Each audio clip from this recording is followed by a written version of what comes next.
অসুস্থ বাবাকে ঘরে রেখে ছেলে হৃদয় ধরে টিউশনির পথ। জোগাড় করতে হবে বাবার কিডনি ডায়ালাইসিস ও রক্তের টাকা। যখন জীবনটাকে নিয়ে স্বপ্ন দেখার সময়, তখন মাস্টার্স পড়ুয়ার হৃদয় ছুটে চলে বাবার চিকিৎসার ব্যয় মেটাতে। হৃদয় থাকেন সিরাজগঞ্জ পৌর এলাকার রানীগ্রামের মধ্যপাড়ায়। সিরাজগঞ্জ সরকারি কলেজে হিসাব বিজ্ঞানে মাস্টার্স পড়ছে হৃদয়। তবে জীবন যেন তাকে সুযোগ দিচ্ছে না এতটুকুও। প্রতি মাসে বাবা গণেশ রাজবংশীর চিকিৎসায় 15,000 টাকা। এই ব্যয়ভার পাহাড় হয়ে জেঁকে বসেছে হৃদয়ের কাছে। জীবনের নির্মম চোখরাঙানিতে হাঁপিয়ে ওঠা হৃদয় চেয়েছেন সবার সহযোগিতা।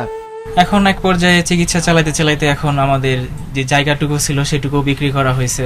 মায়ের যতটুকু সম্পদ ছিল, গয়না ছিল, সেটাও শেষ।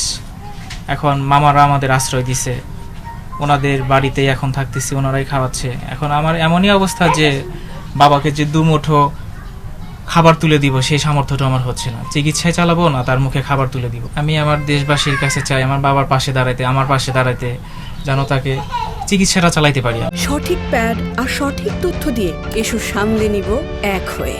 Mona Lisa sanitary napkin. নিজের বাড়ি ছেড়ে 16 বছর আগে মামার বাড়িতে আশ্রয় নেয় হৃদয়ের পরিবার। ইচ্ছে ছিল নতুন করে জীবনটা শুরু করার, তবে নানা জটিলতায় তা আর হয়ে ওঠেনি।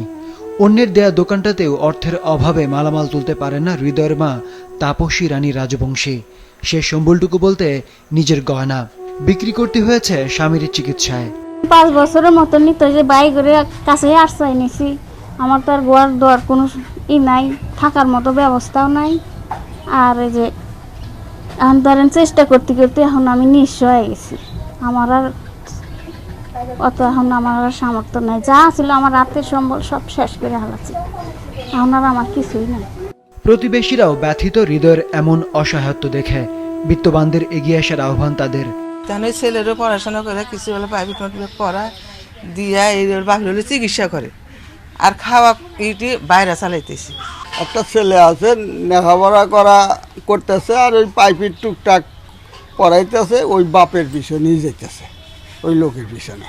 তাছাড়া বুন্ডকে বগেরে বিয়া দিব সে অবস্থাও নাই, বড়ও নাই বাড়িও নেই। যার পাশে যদি কোনো ভালো ধরনের একটা ভাই যদি একে সহযোগিতা করতো কোনো প্রতিষ্ঠানের থেকে, তাহলে পরিবার হয়তো আল্লাহ সহযোগিতা পাইতো, ভালো হইতো।